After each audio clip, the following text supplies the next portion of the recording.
Olá, seja bem-vindo mais uma vez para nós juntos, como família, como irmãos, como corpo, iniciarmos a leitura do capítulo 4 da carta de Paulo aos Colossenses e tentar encerrar essa carta e iniciarmos outra amanhã. Então convido os seus mais uma vez para se reunir, para adquirirmos esse hábito gostoso e saudável de ler a palavra. Ontem nós lemos até o capítulo 4, verso 1, nós iniciaremos hoje a partir do verso 2, tá bom? Então se achegue aí, ore, descanse o coração e peça a Deus para falar contigo e falar comigo e vamos juntos aí. Verso 2, o texto diz assim, do capítulo 4: perseverai na oração, vigiando com ações de graça. Ou seja, Paulo está usando a palavra perseverai, um imperativo, te convidando e me convidando para orarmos mesmo, para sermos perseverantes. A palavra que ele está usando aqui para perseverar é proskartereo, ou seja, é a ideia de uma ação contínua até a providência de Deus. Você está vendo? É uma ação contínua até você adquirir a provisão, o favor de Deus para você. Aí ele completa, vigiando com ações de graça, ou seja, é você sempre carregar no coração as ações de graça que santificam todas as coisas.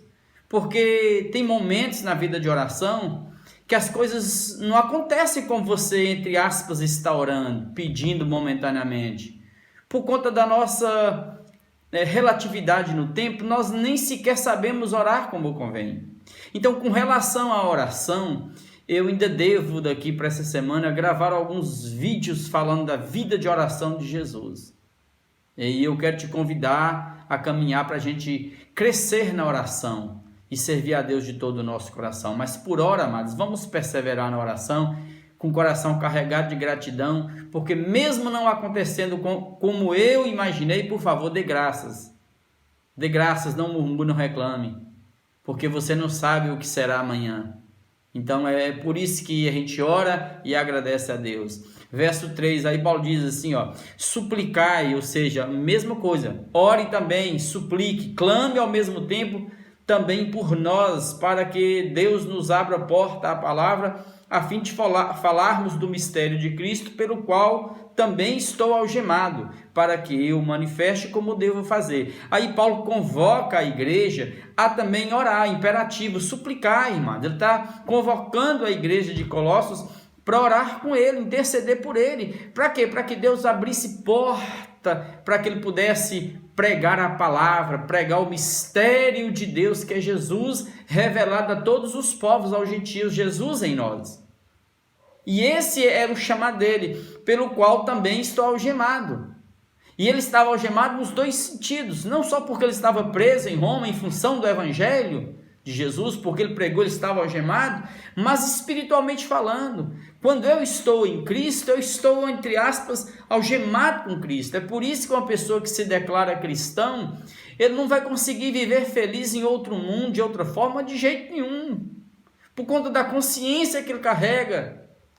Então Paulo está dizendo assim, eu estou algemado não só fisicamente, mas eu estou todo aqui no ser entregue a Jesus, como escravo, como servo de Jesus, para pregar o evangelho a todos os povos. Então ore por mim, para que eu manifeste como devo fazer. Ou seja, como é que Paulo manifestava isso? Paulo pregava com autoridade, com intrepidez, com ousadia, com espírito de moderação, de temor de Deus, de amor. Era assim que ele pregava, de forma tremenda e poderosa. Verso 5, portai-vos com sabedoria para com os que são de fora, aproveitai as oportunidades. E aí a questão agora da sensatez. Nós estamos aqui como família em Cristo, então com relação aos de fora, aqueles que não são cristãos, eu porto com sabedoria, eu porto com graça, eu porto e aproximo deles com o coração aberto para servi-los em amor, não para confrontá-los, imputar a eles os pecados, ficar chato, nojento e afastá-los de nós. Não, faça suas amizades. E na sua amizade em amor, quando tiver oportunidade, manifeste o evangelho a essa pessoa. É assim que a gente porta com sabedoria para com os de fora. Aproveitar as oportunidades é remir o tempo. É aproveitar o tempo porque os dias são maus. É acelerar a volta de Jesus. No sentido de que quanto mais eu oro, quanto mais eu prego, quanto mais eu carrego o evangelho para além, do meu contexto, mais eu apresso a volta de Jesus. Então não perca as oportunidades. E isso vale para a vida também, amados. Se você está tendo a oportunidade agora de se levantar, de trabalhar, de produzir, agradeça a Deus e trabalhe e produza. Oportunidades, elas demoram a bater às nossas portas. Quando elas batem, então, por favor, agarre as boas oportunidades. Essa porta que Deus está abrindo para você, entre por ela. Se Deus está te dando a chance de ouvir o evangelho e se levantar do pó das cinzas, levante-se, ande com temor e com tremor diante de Deus. Aproveite este momento de Deus para você e levante e ande. Verso 6, a palavra seja sempre agradável, dócil, está vendo? Palavras são como favos de mel, é medicina para o corpo e bálsamo para a alma, diz o texto, sempre temperada com sal, é o tempero, o sabor, não é aquela palavra desenchavida, como diz o povo nosso. Não, amado, salgada demais sem sal, não, é no tempero, é na graça do amor de Jesus, que a gente manifesta esse bom perfume de Cristo, para que eu possa saber como deveis responder a cada um. Então responda a cada um com mansidão, com doçura, com graça, com autoridade, com amor. E essa palavra vai encantar e vai falar aos corações das pessoas. E isso é o que Paulo está nos ensinando, isso é bom. Para a gente não ficar chato, nojento, antipático demais. Senão você dificulta o acesso das pessoas ao evangelho. Nesses dias nós temos visto tanta gente evangélica falando tanta besteira, manifestando tanta coisa, como se isso fosse uma luta de Deus, uma luta de Jesus. Nesses dias mesmo de pandemia, de confronto, é muita neurose, é muita loucura, Agora mesmo eu estava observando como que está sendo difícil lidar com essa questão dos evangélicos, em função de que muitos se perderam no processo, como aquela Flor de Lis, a mulher que foi presa, mas estava envenenando o pastor, mas outrora ela disse, não, é porque eu não podia matá-lo, eu não podia separar dele, porque Deus não é contra a lei de Deus, quer dizer, eu não posso separar dele, mas eu posso matá-lo, É como esse povo que condena essa criança de 10 anos que foi estuprada e a lei determinou para ela um aborto legal. Eu condeno essa menina, eu condeno o aborto, mas eu chamo a menina de assassina. Eu estou fazendo o quê? Eu estou matando do mesmo jeito uma criança de 10 anos, quando eu a chamo de assassina. É como eu ir para a rua brigar para abrir os templos em dias de pandemia, quando tem uma lei dizendo que não. Então é muita loucura sendo feita em nome de Deus, e a gente precisa saber nos portarmos com sabedoria para nós não blasfemarmos de Deus no meio dos gentios, dos que estão lá fora. Verso 7, Paulo diz, quanto à minha situação, como eu estou aqui na prisão, os que estão comigo, Tíquico, irmão amado e fiel ministro, e conservo no Senhor, de tudo vos informará. Eu vos envio com o expresso propósito de vos dar conhecimento da nossa situação e de alentar o vosso coração. Então Tíquico foi essa mídia que trouxe, que levou a correspondência, estava com Paulo, fazia parte da comitiva de Paulo. Ele ajudou a pregar naquela região quando Paulo ficou 3 anos ali em Éfeso. E ele estava também com Paulo ali agora, lá em Roma. Nesse tumulto lá na Grécia, ajudou na Grécia. Em sua companhia ele está dizendo, eu vos envio Onésimo. Onésimo era um ex-escravo, escravo de Filemon, a quem Paulo escreve uma carta, eles eram de Colossos. E Paulo pediu para Filemon libertar Onésimo, porque Onésimo antes era inútil, agora ele é útil. O fiel e amado irmão que é do vosso meio, ele vos farão saber de tudo o que por aqui ocorre. Então pronto, amados, Onésimo se tornou um cara chegado de Paulo, e estava com Paulo lá na Grécia, nessa missão na Grécia. Paulo estava junto com Tíquico, junto com Onésimo e tantos outros. Aí ele diz no verso 10, saúda-vos Aristarco, prisioneiro comigo, e Marcos, primo de Barnabé, sobre quem recebestes instruções, se ele for ter convosco, acolhei-o.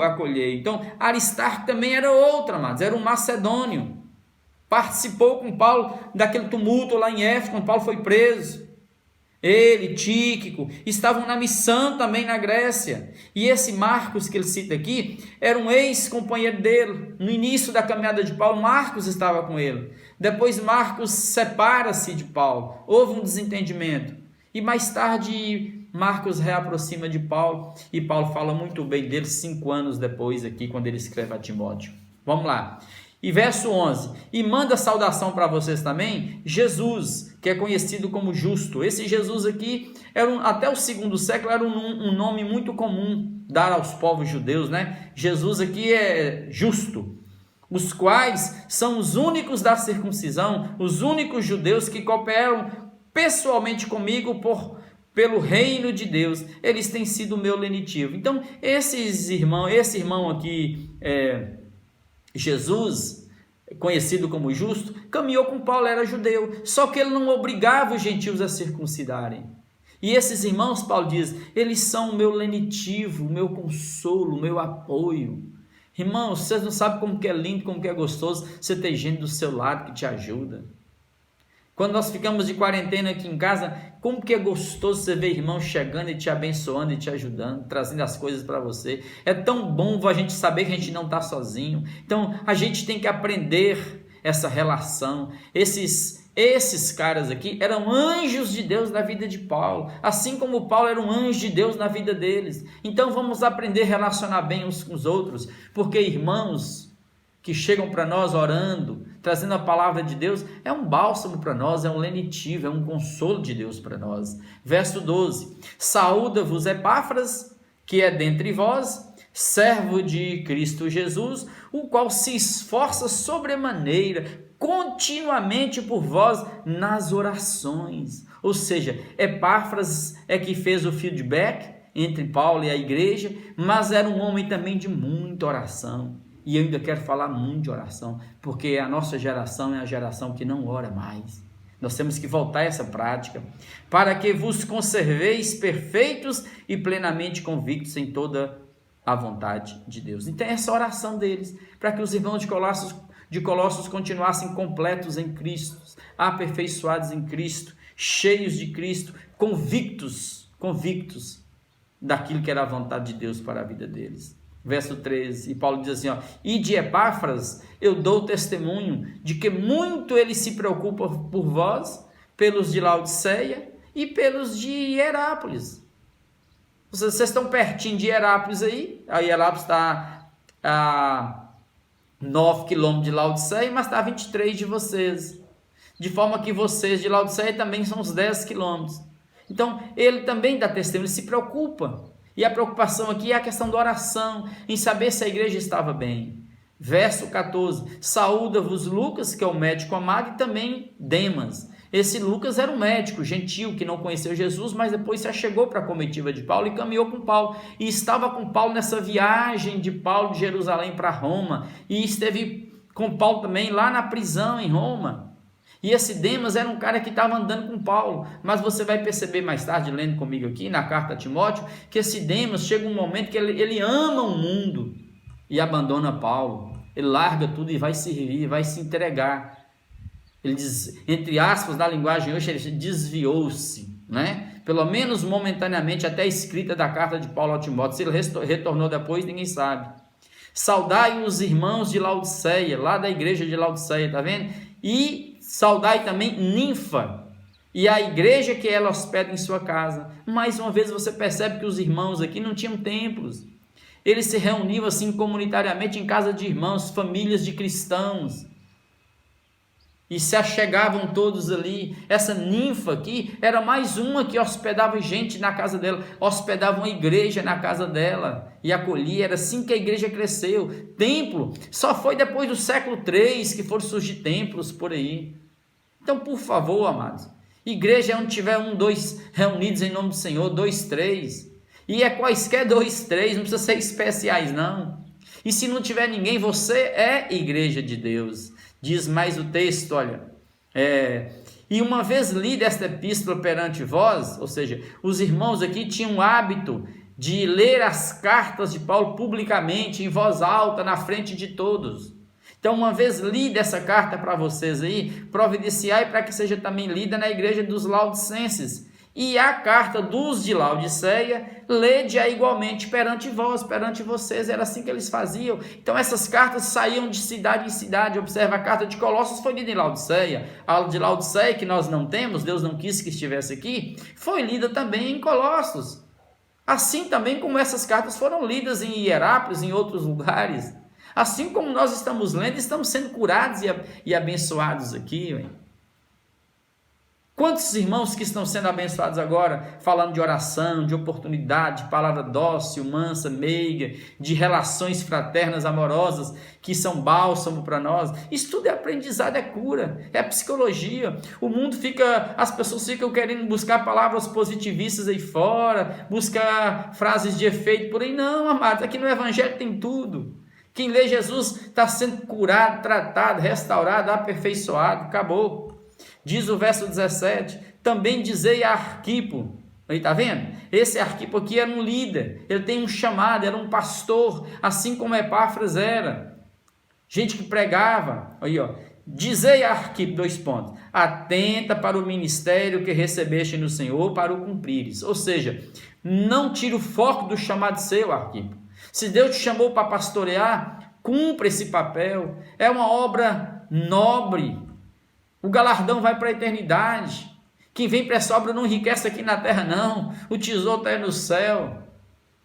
Ele está dizendo justamente isso. Aí ele diz no verso 18: a saudação é de próprio punho, Paulo. Lembrai-vos das minhas algemas. Está vendo? Ele estava algemado. A graça seja convosco. Ou seja, Paulo está dizendo aqui, amados, olha, que esse momento, essa saudação, essa assinatura, ele estava escrevendo com o próprio punho dele, porque era comum entre esses eruditos, esses caras inteligentes, ditarem as cartas para um copista fazer isso, um amanuense. E aqui era Tércio, geralmente era Tércio quem fazia isso perto dele. Então, só que no final, Paulo de próprio punho, ele pegava a pena, a caneta, e ele mesmo fazia a saudação, para demonstrar o carinho que ele tinha para com aqueles irmãos, o amor para com eles. É o que eu estou fazendo aqui agora. Aí ele encerra dizendo, ó, eu estou algemado e estou escrevendo de próprio punho, porque eu amo vocês, eu quero ver vocês bem. Aí ele encerra, a graça seja convosco, aleluia. Então, amados, fique atento. Eu quero te desafiar mais uma vez a orar. Separe tempo para orar, por favor, em nome de Jesus. Saiba relacionar com as pessoas de fora, com amor, com graça. Use sua boca para abençoar gente, palavras dóceis, e aprenda a remir o tempo. Encha sua casa de Jesus. E, por favor, essas oportunidades que Deus está te dando, aproveite. São raras. Pode ser que amanhã nós não amanheçamos. Então, hoje é o dia. Aproveite a oportunidade, se entregue a Jesus. E se portas estão sendo abertas para você, levante, ande e entre por elas. Porque porta que Deus abre, ninguém fecha, amados. E porta que Deus fecha, também ninguém abre. Eu te convido a fazer isso. A se entregar a Deus de todo o coração, de todo o ser. E eu quero deixar fazer mais uma colocaçãozinha de um irmão que me procurou no Zap e pediu para a gente falar. A gente falou muito aqui do gnosticismo embrionário que está nascendo. E uma das teses deles era justamente isso. Deus era bom, o Espírito, Deus bom, a matéria, o mundo é má. Né? E a partir dessa ideia do bom e do mal, né, surgiu o maniqueísmo, mas o maniqueísmo não tinha nesse tempo aqui ainda. O maniqueísmo ele só vai nascer depois do século II. Maniqueu, de onde vem maniqueísmo, que é também uma perversão, porque no universo não existe uma disputa entre o bem e o mal, não existe isso. Não tem ninguém que consegue disputar com Deus. O que nós chamamos de mal, mentira, o diabo, isso que brota do pecado humano. Não existe uma batalha entre o bem e o mal. O bem, a verdade é Deus, e Deus não tem como alguém lutar contra Deus, como tem lá no orientalismo, o yin yang, um equilíbrio entre o bem e o mal. Não existe isso, amados, para com isso. O maniqueísmo só surge depois, que vai criando esse dualismo no mundo, bem e mal. Não, Deus é Deus soberano. É por isso que o amor sempre vence. No final só sobra o amor. Então eu te convido a descansar nesse Deus que te chamou. Então, se Deus é contigo, descansa. Joga fora o medo. Rompa os grilhões agora e levante-se com a certeza de que se Deus chamou, Ele é contigo. Então não temas. Eu sou contigo, eu te remi, eu te salvei, eu te levantei. É assim que Deus manda dizer para o ser. Vamos orar nesse instante. Deus, obrigado, Pai. Porque nós não estamos brigando com um dos deuses, não. Nós estamos diante do Deus da vida, o único, não há outro. Obrigado, Pai, porque tudo e todas as coisas estão debaixo da Tua soberania, do Teu poder. Obrigado pela graça de podermos mais uma vez lermos a Tua palavra e encerrarmos a carta aos Colossenses. Agora, Pai, abençoe cada irmão que caminha conosco. Levanta outros aqui conosco. Ó Deus, crescendo na graça, no amor e na sabedoria em Cristo Jesus. Curados, Pai, integrados, corpo, mente, alma, tudo conectado em nós e nós conectados a Ti. Como é bom saber que estamos em Ti. Então baixa os céus. Abra as portas. Obrigado por aqueles que estão, Deus, se levantando, que estão se reerguendo, que estão voltando a trabalhar. Cura os feridos. Levanta, Pai, o caído, o abatido. Cura a alma do aflito. Abençoe a nossa mente. Encha de coisas boas. Tira a vacuidade, o nada de dentro de nós. Dê nos sonhos do Senhor. Tira de nós os pensamentos imundos, os desejos malignos. E sopra sobre nós o vento da graça, da cura e do milagre. Ó Espírito de Deus, o Senhor está aqui. E porque o Senhor está aqui, nós estamos andando na verdade. E nós, Pai, somos de fato vermezinhos pequenininhos. Só estamos aqui, Pai, porque o Senhor é misericordioso. E nós rendemos ao Senhor nesse instante toda honra, todo louvor e toda glória. E já te agradecemos pelos milagres, pela graça de estarmos juntos. Em nome de Jesus.